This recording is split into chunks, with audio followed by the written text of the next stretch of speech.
Hi, welcome back to Live Life Balanced podcast. On today's episode, we're going to be talking with Wendy, and we're going to be talking about menopause, one of our favorite topics. Wendy's expertise stems from a long history in the health and fitness space, beginning back in 2006. She's worked in a variety of roles, including cardiac research, member services, personal training. She's worked within corporate facilities, nonprofit, for-profit organizations, as well as running her own business. Wendy has learned a lot, and she loves helping women prepare for and move through menopause, teaching women tools of exercise, nutrition, and supplementation. I know that we all are going to get something out of this podcast episode. If you are someone who is entering perimenopause, menopause, or postmenopause, there's definitely some gold nuggets that you can find within this episode. So I can't wait to hear what you guys think and what you are going to take away. So we'll talk soon. Enjoy. Hi, everyone. Welcome back to the show. I am super excited to have Wendy Kleinke on today. We have kind of just met on the internet space and we kind of aligned. She's an empty nest mama. She's into health and wellness. So I'm really looking forward to this conversation. I know that together we're going to talk about a lot of things that are going to be aligned. And also the hope is always that you walk away from the show finding something that you can create into a 1% shift or a non-negotiable for your wellness journey. So welcome, Wendy. How are you? I'm well, thank you. How are you today? I'm great. Thank you so much for taking the time to come on today and share your story and share what you do. And so let's get into it. So tell us how you have gotten to where you are today. Sure. I was a young mother. I was married with two children. I had my first at the age of 20, and they are 20 and 22 now. They both live out on their own. After I got them into school, I went back to school myself and I obtained a bachelor's degree in exercise science. I found that I really just love exercise and I'm a little bit of a geek, so I get into the science of it quite a bit. Even in school, I had a little bit of a fascination with hormones. So as that's kind of progressed over the years, when I left school, I worked two jobs. One was in cardiac research, and the other one was in at a local, a privately owned gym. And I decided ultimately that I preferred the preventative side of exercise as instead of the rehabilitative side. And so I focused my career on working in the gym, which I've loved. Over the years, I've worked with hundreds of people. And as I was kind of going along, things were going good. COVID happened, and my kids were at that age, at those ages, I had one out of the house. And then the other one was getting ready to go do her thing. But at the same time, my father was very, very ill. So he had broken his hip. And then it was like 3 years of kind of one thing after the other in and out of the hospital with him. And I was initially his primary caregiver. My sister ended up coming home from Florida. She had been living there for the past 25 years to help me for the last couple of years, but it was kind of rough. It was hard. The kids were, growing up and doing their own things. My oldest got engaged and my youngest was getting ready to move to, I live in Michigan, so she was getting ready to move to Chicago. And all the while, my father was basically falling apart. He passed away not this past April, but the April before. I'm sorry. But it was crazy to me, all of these things that were happening all at the same time. And I was seeing a lot of the same thing that was happening with a lot of my female clients, was they were hitting a point where, and a lot of them were a little bit older than me, just because I had my kids as young as I did.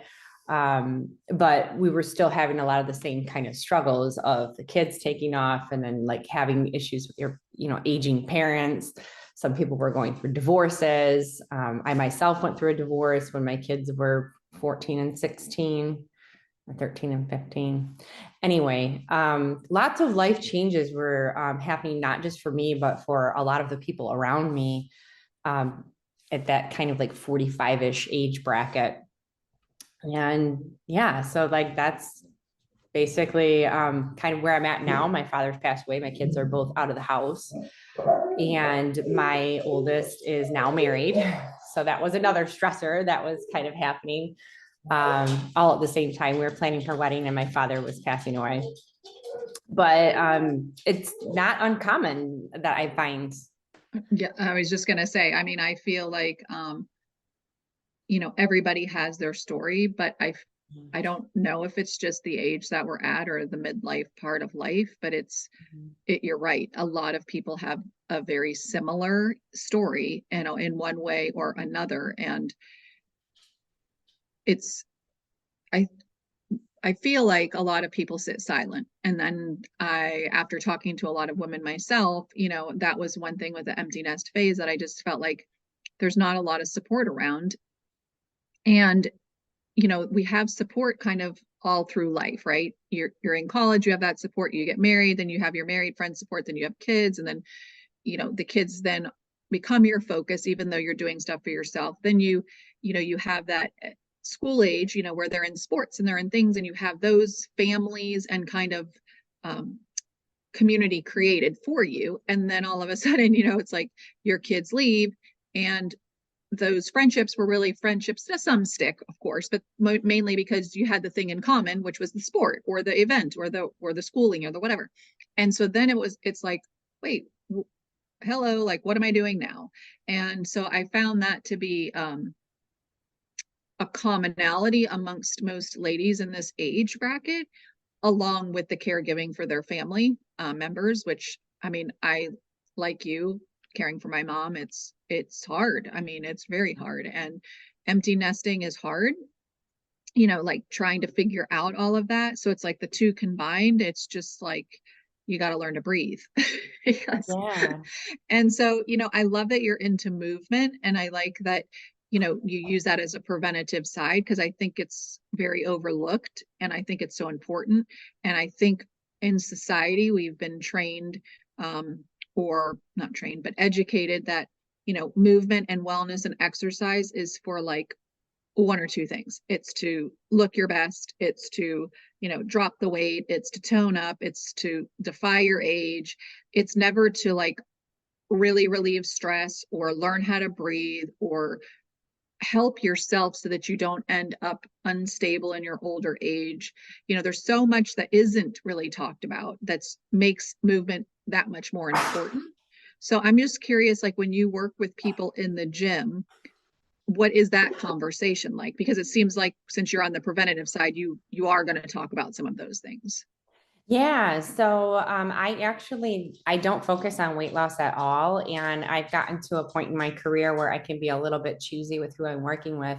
And so I now only work with women who are over the age of 40 because they have different issues. Hormones are doing different things, but their reasons for coming in that age bracket are sometimes people want to lose weight at that age, but more often than not, it's either something that it's usually something that has scared them. So they've either been told by their doctor that they need to go to the gym and get in better shape to lower their cholesterol or their blood pressure, or sometimes they do need to drop weight, or they're watching their aging mother not be able to do things, or they're getting to a point where they have grandchildren and they can't get up and down off the floor anymore, and they want to be able to play with their grandkids and keep up with their grandkids. So I've just taken a little bit of a different approach as opposed to women coming in just for weight loss, which honestly, like a lot of them in that age bracket they have different goals and different objectives. And it's usually because something has scared them, whether it's their doctor saying, hey, I'm gonna have to put you on cholesterol medication if we don't get these numbers down, or, your blood pressure is really high. So sometimes it's a conversation with their doctor that has propelled them to come to the gym to try to be a little bit more active and work on their health and fitness that way. And most people I find are not jumping to get on a pill. Right. And then there are people that are fine with it, but I find the people that I interact with are looking for a healthier, more natural way to take care of themselves. Some of the women that are coming in are motivated by their grandchildren or their parents, whether that be them wanting to be able to keep up with their grandkids and get up and down off the floor and be able to play with them with the same kind of strength and ease that they had 10 years ago. Or they're watching their mother who is slowly declining and they don't want that to be them. or Yeah. they're going through something where like this is really hard and they have to move mom around or dad around and they don't want to do that to their children. So I find that a lot of times women are coming in, they're motivated by either their own health or the health of someone that they love and care about and wanting to be whatever that is for them. So whether that means being active for them or being, it's usually kind of being active for them. So even if it's like they're looking at their mother going, I don't want to do this, I don't want to be like that, it's actually because they don't want their children to have to care for them in that way. Oh, I mean, that resonates with me like to my like core. And Yeah. listening to you say all of that, I think, a shift in perspective, a reframe of what exercise really is. Right? We're doing things to learn how to stay functional in our everyday life. And so, again, I feel like when we hit that 40 bracket, when we hit that 50 bracket, all the things that we've been taught, not that not some people still are marathon runners, right? Some people still hit the gym hard. Some people, and that's great. There's nothing wrong with that at all. But for the majority of people that haven't really had a lifestyle like that, they're looking for movement that's going to allow them to do the things that you're talking about. Get up and down off the floor, not be like their mother, not be like, or if they are a caregiver, do you have the strength to help that person up to without hurting yourself? There's so much more. And I know in the whole midlife age range, the whole resistance training, and keeping that going so that you don't lose your muscle tone and you don't lose all of that. But then, the other thing that plays into that is hormones, right? So the whole hormone shift. So could you talk a little bit about your knowledge around that? Yeah. So even with the women who are running marathons, they're still being affected by their hormones. Once Right. you hit 40, your hormone levels start to dip. And the thing about hormones is it's hard for doctors to give like an umbrella answer because your hormones are affected by your mineral levels and they're affected by other hormones. They're affected by stress, and there's your body responds to stress no matter what kind of stress it is, whether it's chemical, physical, or emotional. Your body is going to respond in that way. So it's not easy to give like a shortcut answer like this is what you need to do for your hormones, because every woman is different and it all depends on the food that she's eating, her stress levels, all those things come into play. So your hormones can people who can regulate their stress easier are going to have an easier time with the hormone fluctuations, but ultimately it happens to every woman. And those cortisol levels, which is like the stress hormone, can really do a lot of damage, but it has a direct tie to your estrogen levels. So with that being said, like when you have the linear relationships, if your cortisol is if it's going up, your estrogen's going up, your insulin's going up. Insulin is and cortisol are directly related. And insulin has a big effect on the weight around the middle, which also has a big impact on your bone density. Like your estrogen levels have a huge impact on your bone density. And when your bone density starts going down, it starts depleting from your muscles. So it's kind of interesting how the skeletal system and the muscular system, they work together. When you can keep your muscles stronger, you're going to then in turn also keep your bones stronger. So another reason that people come into the gym is because they're like, well, my doctor's telling me that I'm in danger of getting osteoporosis, or I need to work on my bone density. And as you're getting older, falls and falls become more detrimental because of the breakage of bones. Like my father broke his hip twice and he did not want to go to the gym and he didn't work out and he didn't deal with all those things. Even the padding of having the muscle is going to help protect your bones, but having the actual muscle tugging on your bone is going to actually physically make them stronger. So the importance of resistance training, it's prevalent throughout your whole life, but as you get older and older, it becomes more and more important. Sometimes people are a little bit more afraid of it though because of the weakness that you feel. So they're afraid they're going to bulk up, or they're afraid that they're going to hurt themselves with weights. As long as you're doing it at an appropriate pace and that you're working at your fitness level, not above it and not below it, you're going to be just fine. And that's important. That's important to work at that level, because if you're working out above your fitness level, you're gonna either one, you're gonna hurt yourself, or two, you're gonna hate it. You're gonna burn out, and you're not gonna want to do it. And you're gonna say, "To hell with this. This is too hard. I don't want to do it." If you're working out below your fitness level, you're not going to really get anywhere. So it's really important to work out like right where your fitness level is at, wherever that is. And it might not be the same as it was when you were 25 or 35, and that's okay. And it shouldn't be. And in all actuality, as you're kind of moving along, the kind of exercise that worked for you 10 years ago is probably not going to work for you anymore. And that's a mistake I see a lot of women making, is they are wanting to do exercises that worked for them 10 years ago. They're doing high intensity things, and it's actually causing more harm than good because of what it's doing to their cortisol levels, if that makes sense. So I want to, yes, and I do want to stop you there because you've said so many great things and so many juicy things that I want to talk about. And the first thing is stress and cortisol. And again, your body is a whole body. It's not a departmentalized body. It's not a body that has an organ here and an organ here and a muscle here and a muscle here. Everything works together.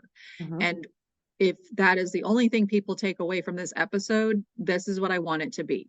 Your body is a whole being. It all works off of each other. It is like a well-oiled machine.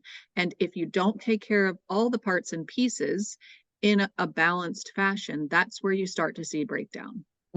Stress is not avoidable. Okay. Stress, I think there's a misinterpretation like, stress will kill you. Yeah. If you don't manage it properly, possibly, but stress is inevitable. It is part of daily life. But what we haven't barely been taught is, what do you do, or how do you handle that type of stress that you are under? Now, is it something to look at and say, is this something in my life that I can't avoid, right? Because there are certain things where you do have choices. If this doesn't feel good to you, if this is causing, you to have so much stress and it's not something that is a 100% necessity in your life, then yes, I always, invite people to pivot a little bit and see what that does for you. But there are just things that are stressful. Caring for your parents, it's stressful. Having children, there are stressful moments.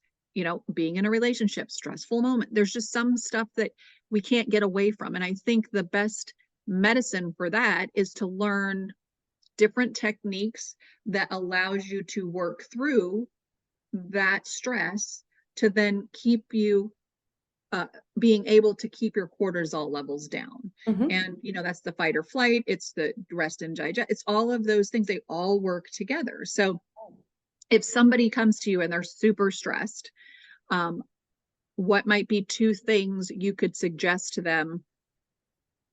So the first thing I would say is, what kind of stress are they having? Because there's three types of stress.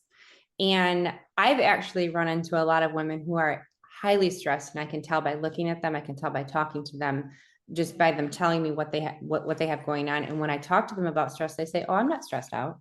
Right. So there is, I think, a big misconception as to what stress actually is. And I think that there's a big misunderstanding. So I'd like to talk a little bit about each one. Sure. Physical stress is, and stress is not bad. It's not like we need, like it, like you said, it is a fight or flight response. It is it's part of our system. It's part of our protective nature. I was about to say, it's for protection, really. Yes. And cortisol is not it's not bad, but we don't want to be at we don't want to have those elevated levels all of the time, because when your cortisol levels come up, your heart rate increases, your eyesight, dilates, like your senses are heightened. So it's not bad, especially if you need it. if you're in a situation when you need it. So there's physical stress, and that can be anything like that. The exercise causes you physical stress. That's physical stress. Walking around is physical stress. Getting in a car accident, having a trauma, having something happen to your body, a cut on your finger, it's a physical stress. You're going to have a stress response from any of those things. Chemical stress is something that's very prevalent in in any Western culture diet. That's going to be in the food that you eat, the medicine that you take. That's going to be in your mineral your mineral levels. So if you're deficient in something, if you're dehydrated, that's also going to be a chemical stress. So some people don't even realize that they're having these high levels of stress and they're like chronically dehydrated. And they think, oh, well, I just need to drink more water. But I drink a lot of, I drink a lot, but it's Diet Coke. Well, you're actually really stressing your system out. So there's the chemical side of it as well. And some of that is unavoidable. Like if you're on medication that your doctor is prescribing you, or like my daughter is a type 1 diabetic and she has to take insulin. So there's some people who are on medications that they need to live, like they can't get off of it. But Yep. yes, there are often side effects to that. So there's a balance. What you were speaking mostly about, from what I was gathering anyway, was more of emotional stress. And and your system is going to trigger the same exact way, whether it's chemical, physical, or emotional, it's going to trigger the same way. So managing the emotional side of it, a lot of that's going to come into mindset work and meditation and prayer and breath work. There's different modalities that you can use to try to alleviate that, changing your perception on how you're viewing a situation. It's easier said than done, but it can make a world of difference when it comes to how your body is responding. I have a friend who worked a very highly stressful job and was doing all the things, drinking all the water, meditating, praying, all that stuff. And not until she walked away from the job did she lose extra weight that she had been carrying, because she actually was still very, very stressed out. Even though what she thought she was doing to manage her stress, it wasn't actually working because she still had these stressful situations put in front of her repeatedly over and over and over again. So sometimes it comes to not necessarily just all the techniques that you can use. It comes down to like changing your perception on what's in front of you, if that makes sense. No, 100%. I mean, it's all spot on. And, the thing, your story about your friend, oftentimes when people have like the thought, like, I want to lose weight, they automatically just go to the food side of things, like what's on my plate. I'm going to have a calorie deficit. I'm going to, whatever. And you could do all those things, but if in your we call them primary foods, but in your primary foods, whether that's relationship, job, career, whatever, there's something that's off balance there. Mm-hmm. You could do all this over here. You're still not going to be your healthiest being. You're still not going to, like, for your friend, you're not going to drop that extra weight. Or for somebody who's, has headaches. I mean, that might be the missing link to getting rid of your headache. There's just so many things that people don't think about. And I keep envisioning, like, what if we started teaching mindfulness and reframing and how you and role playing at a younger age in the elementary, or even starting in elementary school, elementary, middle, high school, and giving these kids these better tools for life. Maybe that generation will turn out to have a different midlife, situation going on. And I feel like there's such a disservice to young adults right now, that because they're coming up in things we didn't grow up in, and we're still struggling with our own stuff, but it's like, I feel like theirs is going to be so much worse because their whole mindset for things and how they view things, because of social media, because of influencers and all this other stuff, it's like, I feel like they're going to have a harder time. And I say all of that to say, the emotional side for me is a very big part of stress. That I see with a lot of people. I definitely, see the physical part as being something that needs to be addressed also, and the chemical for sure. And again, we always talk about making these 1% shifts because you can't recreate everything overnight. And so for what our conversation was just around, I would say if you're up against a stressful situation, taking a moment to take a deep breath, to ask yourself, is this true? Is it valid? Like, is this a valid stress that I need to work through? And then talking to, there's a lot of like talking to yourself. I feel like that really helps people work through things when we're not really used to that. And I think when you said, these things come on and people don't know what to do. Yeah, because they haven't been taught yet. Mhm. And so I think what you're doing for people that come to you is really setting up those to work for them instead of against them. So Yeah. I like that a lot. I think that's amazing. So thank you for doing that for the people you work with. And I think putting it out there for all the podcast listeners today, whoever might listen to it, this is just one small step and shift you can make for yourself.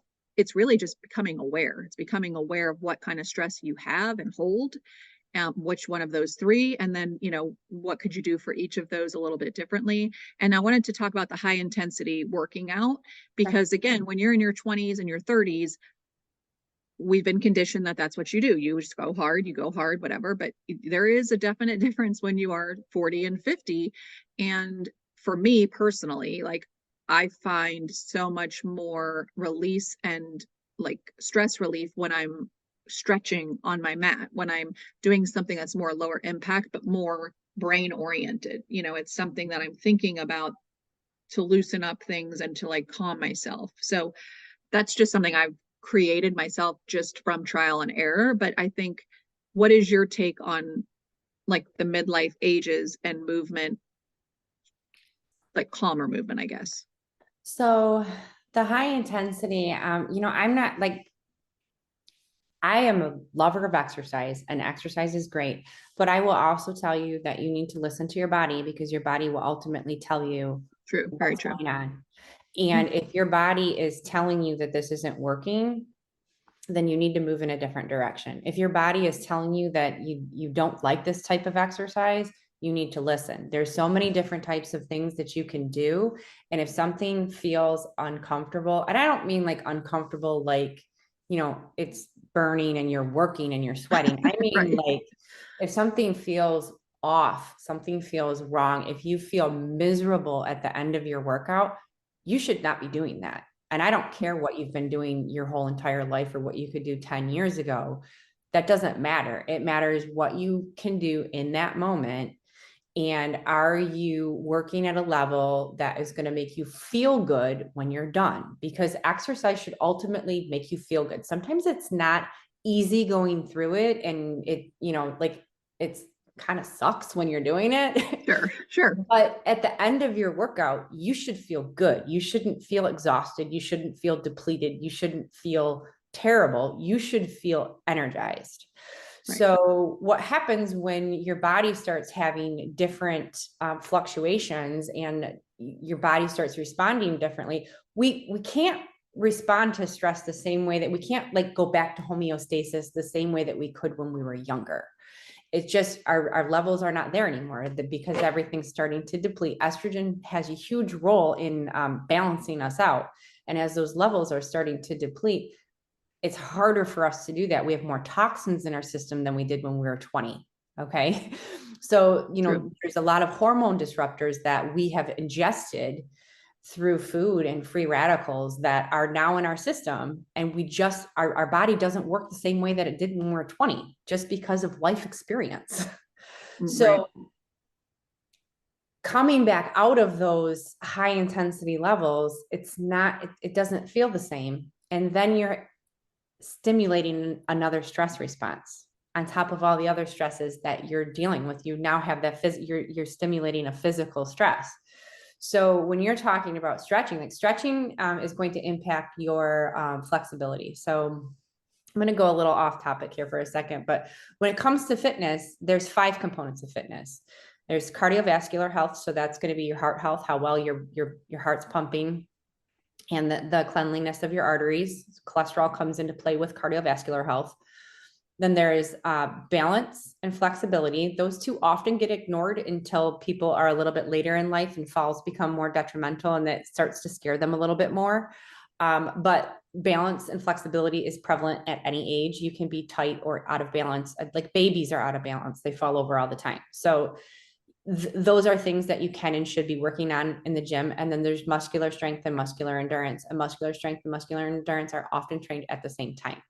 in order to really be considered fit, you need to be working on all of those elements. So not just flexibility, not just cardiovascular. You don't want to just go to the gym and just run on the treadmill or walk on the treadmill. That's only getting really, I mean, you are going to get a little bit of muscular endurance from that, but that's mostly going to be cardiovascular.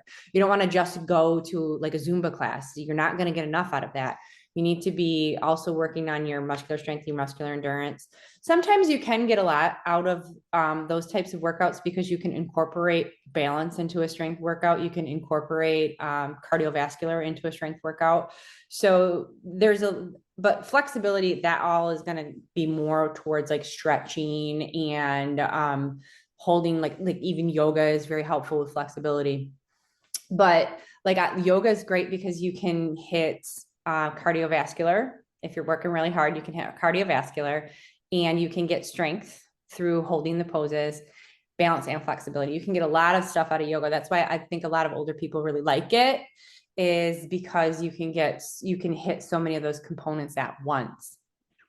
But when it comes to resistance training, like actually putting on a lot of muscle, yoga is going to depend on what your injuries are, because you're going to have limitations there. So as we're aging, we're picking up things as we're going along, right? So like I have a shoulder injury that constantly comes back and says, "Hey girl, remember me?" Yeah. You're not going to be doing a handstand, right? Yeah. So there's things that I could not do in a yoga class because of these injuries. Right. No, for sure. I love yoga personally. I never really thought of fitness in those 5 ways, but I do thinking through all of that yoga is a good, but I also personally like it because of the breath connection. And for me, being able to be told how to breathe through a stretch or breathe through a pose for me allows like my body to settle, and I feel like I get more out of the actual movement when I'm able to settle and not just be hitting it hard, I guess. Yeah. I have a lot of people that I work with that are maybe new to movement or have forgot about movement for the last however many years or whatnot. And one of the things I like to talk to people about is like loving what you're doing. If you don't love it, it's going to be miserable, and therefore it's not going to really be to your best benefit. So if you're someone who, people say, I don't have the money to go to a gym. And my response to that is there's so much you can do for free. You can grab, 5-pound weights at the 5 and below or whatever, and go on a trail, and then you're getting the cardiovascular. You can be doing some, there's so many creative ways to get this stuff in that I don't want people just to think that there's one way. And I feel like that's something that has to be reframed also.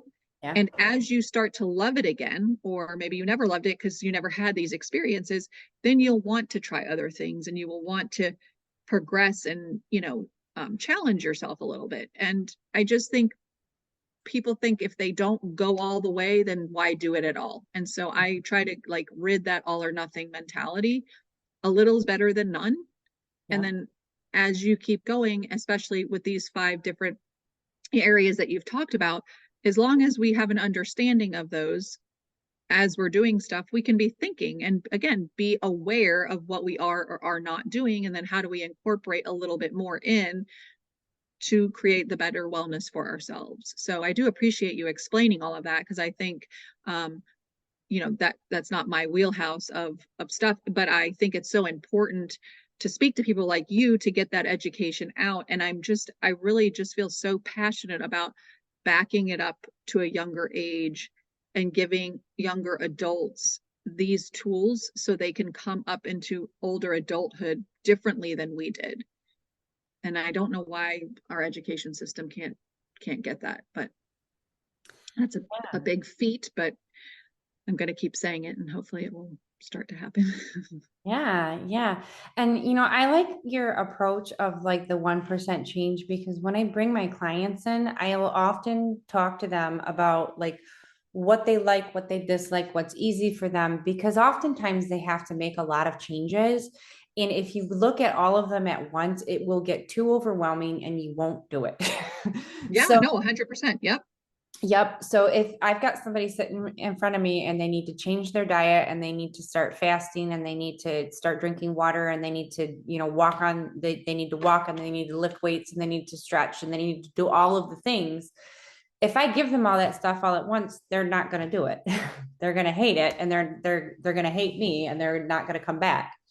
So I like to take Right. an approach of, okay, well, what's easiest for you to work on? Like Hmm. what feels easier to you? Does it feel easier to you to, make time to come to the gym? Does it feel, and based on their stress level and what they've got going on at home, sometimes that's not the easiest. Sometimes that's the hardest. For me, exercise is the easiest. Exercise is the easiest thing that I can do for myself because I've been doing it for so long and I love it. So that's easy for me. Well, but also you've made it part of your day. So you've done it enough times and over and over and over that if you didn't do it in your day, it would be weird for you. I always relate the brushing the teeth. It's like we've been trained and Mhm. conditioned to brush our teeth morning and night, maybe afternoon. And so if you don't brush your teeth all day, it feels strange. Like it feels Yeah. like you need to clean your teeth, and it's kind of the same thing with any new habit that you create. You've got to give yourself some time to redoing it over and over and over to then come into where you're at, which is, I enjoy it and I would miss it if I didn't do it. Oftentimes what happens is the thing that's the hardest for you when stress happens and when life happens, that's the first thing to go. Mm-hmm. So for me, eating really healthy meals, like like throughout the day and not eating chips or chocolate, that's the hardest part for me. I try to eat healthy. I eat healthy most of the time. However, when stress happens, I can look at my diet and see if I'm stressed out. Right. I can tell. That's, And yeah, for some people, exercise goes right out the window because they that's did, me. yeah, That's me. they can't Because figure out when if they're I going to do can't, it. right, exactly. If I have too much going on, like currently right now, my mom's rehabbing and like she's here and it's like I've missed lots of days of hitting my yoga mat and I know it and I Mhm. feel it, my body feels it, my mind feels it. And then I'm like, okay, wait a second. Why am I doing that to myself? Like, Mhm. yes, I know I need to be present. Yes, I need to know I need to do certain things, but I still have to figure out how not to let that drop off because I'm not being my best self because I don't have that in my day. But you're right, it is I'm not gonna say it's the hardest thing for me, but it's the easiest thing to let go.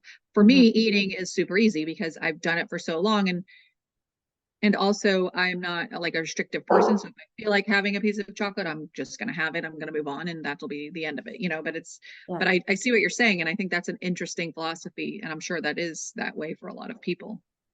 Yeah. So for me, I'm not restrictive either. However, what will happen to me when I'm super stressed out is I won't remember to eat. And Yeah. if Well I that am yeah. eating, it's usually the junk. Right. You know Yeah. what I mean? Right. So, but I do find that a lot of times, like that's what happens is people either they stop drinking their water, or Yeah. they don't find the time for the gym, or they don't meditate. I'm a huge component of or proponent of meditation. I strongly believe in it, and it has changed my life in many, many ways. But sometimes when you're stressed out or you're crunched for time, like those things that have not been a part of your daily life, like the Yeah. brushing of the teeth, those are the first things to go when life happens and when stress is like all over you. Right. That's what So happens. something that just triggered in my mind when you said that was, I again working with a lot of people over the last couple of years, when that happens, and let's say they are working on movement or they are working on eating healthier or they are working on less stress, whatever, when that goes out the window because of a situation, 9 times out of 10, because of learned behavior, they go right back and they just stay back in that old pattern. Yeah. And so I call it the dip. And I think, and what I tell people is that first dip's going to be rough, right? It's going to be rough, but you will climb slowly back up. But then after the 20th dip, because you're going to have dips all the time, because again, that's part of life. But the more you have the dip and come, the quicker you'll come back up. So again, being aware of where you are triggered, to let go of something and where that dip happens, just being aware of it is then going to help bring you back up and have that conversation with yourself like, wait a second, like why did I just let that go? Or why am I eating that? Or why am I doing, okay, it's because of stress. So now how do I look at that and reframe that differently and get back up on the horse? So I'm all about, again, getting rid of like that all or nothing mentality, and just making it more of a lifestyle that you're going to have the ebbs and the flows and all the things, because that is life. Yeah, I 100% agree that you're totally right on that, that it is going to come and that you are going to have those ebbs and flows, and it is going to matter. Like, when are you going to, like, you got to jump back on at some point, because ultimately, if you're not That's right. taking care of yourself, you can't take care of anybody else. Yeah, very, very true. Yeah. Putting your oxygen mask on first so that you can then care for the others around you is really important. So, is there anything else you would like to add to, around movement or around, stress, or around any of the topics that we've talked about that might stand out to help someone? I could talk about this stuff all day long. I would say if you're just getting started, or if you're feeling overwhelmed, um, you just got to take a step back and try to reframe and remember that your health and wellness is important and prevalent to those around you. Women, in my experience, have always been very freely giving to their loved ones, and they often put their children, their husband, their work in front of their own needs. But then it gets to a point where you are so depleted, and then you have those hormonal fluctuations, and depression can come in, and all these things are happening. Take a step back to reframe and find a place where you have time in your week to focus on yourself, whether that time is spent in movement, or in meal planning, or in meditation, or in just taking some time for your own mind to calm down. Find the time. Yeah. Take some time to reframe and figure out what it is that you need first, and then tackle that. And then you just, one step at a time, figure out what you need. But the first thing you have to do is find some time. Find time. And I think there is a portion of life where we do have a lot less time because of all the things we have overcommitted to. But I do really wholeheartedly feel like the empty nest phase is a time in life where women are able to like start treading up to the top and getting some air. Mm-hmm. And they are so out of sync in so many ways that they don't know where to start. And so that's why, like I've created the community I've created, because I feel like these conversations need to keep happening to give people ideas, and for them not to get depressed and get stuck and not be able to move and become paralyzed because what they know is different, because change happens all the time. This is just a bigger monumental change. But I always say, your kids want you to be happy. Like, your kids want you to care for yourself, because again, ultimately, you're going to be there for their grandkids. You're going to be there for their weddings. You're going to be the old grandma who nobody wants to take care. It's like, so it's like taking care of yourself is really good for all the things. And this time in life, I just feel like we should be our happiest. It's just trying to figure out where happy is now that things have shifted. So, when you're coming up for that air, it is like finding those small pockets of time. And I do believe when you are in that stage, you do have those extra pieces of time. And so it's the perfect storm of, I need to do this, and now I have this free time, so let me figure out my plan. And lots of people, start a book club, read, journal, do a garden thing, volunteer. There's so many things that we can fulfill our time with to help lower our cortisol levels and bring us down. And that also helps us to see clearly of how we can put things into place to create our better wellness. So I appreciate that. I love that reframe conversation, because I think it's very important. Before we end, I always like to ask all of the guests that come on my show for one or two non-negotiables that you have created for yourself, that you do on a daily basis or regularly, that helps you to have your best health and wellness. So movement is definitely something that I have been incorporating for years. The type of movement that I'm going to be doing is going to depend on how my body's feeling. So sometimes that means just going for a walk. Sometimes that means stretching. Sometimes that means a full-on workout, heavy weights. It just depends on where I am.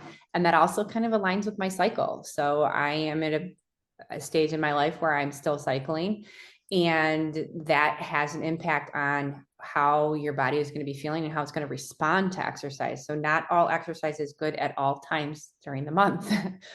So I'm definitely, movement is one of them. And the other one, I'm going to give you three. The other one is going to be my meditation. So I do try to do that every single day. There are times, of course, where that one falls off because it is a newer habit. But I try to get up earlier so that I can get it in. And hydration. So I try really hard to drink my water. I love those. And I especially love the conversation around cycling. So we might have to have another podcast interview where we can talk about that, because again, it's something that's not taught to us. It's something that you only realize, learn, or experience when you're going through it and you hit a wall, or you hit something where it drops you down to your knees, and then you're like, what is happening here? Oh, okay. Like, it's same with food. There are cycling things that we can always talk about, because hormone fluctuation matters, and how your body receives things and absorbs things is also dependent upon what you've got going on during the month. And then it looks very different when you're in menopause and perimenopause and all of that too. So definitely going to have you back on to talk about all that stuff, because I feel like that's definitely a whole nother pocket of things. So yeah, that's a whole other rabbit hole for sure. that's right. But it's a great one, and it's an interesting one, and it's necessary. I find it as a necessary topic to be talked about, and to find language around, so that we can all have a better understanding for ourselves. So again, we can take care of ourselves the best that we can. Thank you so much again for coming on. If you have tuned into this episode, I know for sure you're going to be able to walk away with a couple of things that we call little golden nuggets that you can apply to your daily life, that might become one of your non-negotiables, or might become part of your 1% shifts that you create to create better wellness for you. If you guys have any comments, or want any further information, all of Wendy's information will be in the show notes.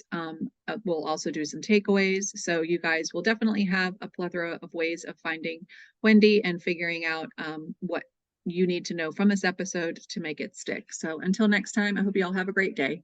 Bye.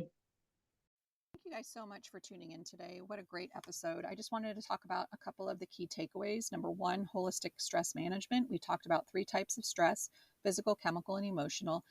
We talked about adopting more holistic strategies to manage your cortisol levels, exploring mindfulness and reframing techniques to enhance emotional well-being during this time of life. Next, we talked about tailoring our fitness, adapting our fitness routine to the changing needs of our body as we age, focusing on 5 components that Wendy talked about, which was cardiovascular health, flexibility, balance, muscular strength, and muscular endurance for overall well-being. And lastly, we talked about hormone harmony. We acknowledge that the influence of stress, diet, lack of minerals, dehydration all play a part in our hormone changes, particularly in the interconnected relationship between cortisol and estrogen. We also mentioned about prioritizing resistance training to support bone density and muscle strength during this phase. Remember, what you do today affects your tomorrow. Something that she mentioned to me was a book called The Menopause Reset, which I've already purchased. I'm halfway through. I've already reread the first part because there's a lot of science, but it's very fitting for where I am in my journey right now, which is obviously menopause, which is so many of you. So if you're looking for a good book with tangible things to take away, along with some science backing for understanding, I think this is a fabulous book. I'm going to drop it in the show notes for you, as well as all of Wendy's information where you can find her, so that you can follow along, because I really feel like Wendy has some really great tools and knowledge that she's been sharing, and I know that you guys can get something from that. So thank you again for tuning in. If I could ask you guys, if you loved this episode, please share it with somebody that needs to hear this episode also, because remember, the more that we rate and review this podcast, as people start to search for wellness podcasts, or they'll type in holistic health, they'll type in wellness, they'll type in hormones, whatever they type in that goes along with any of the episodes that we've already put out, I will start coming up in their feed And so that will help us to basically create a bigger ripple effect of all the people that we can get on board to be educated and living better lives. So I do truly appreciate you guys reaching out to me, letting me know what you've enjoyed in the episodes, letting me know what you want to hear about. And so I'm working on that for upcoming episodes. So please know if you've reached out to me that those things will be coming down the pipeline. And before we leave today, I just wanted to say that I always feel my heart is so full when you guys take something from one of these episodes and you apply it to your life, and then you're able to say to me, Robin, look what I did. That is why I do what I do. So again, I appreciate you guys more than you know, and I'm so glad that this space is available for us to curate information, learn from each other, and grow. So I hope you guys have a great day. Thanks again for tuning in. Bye.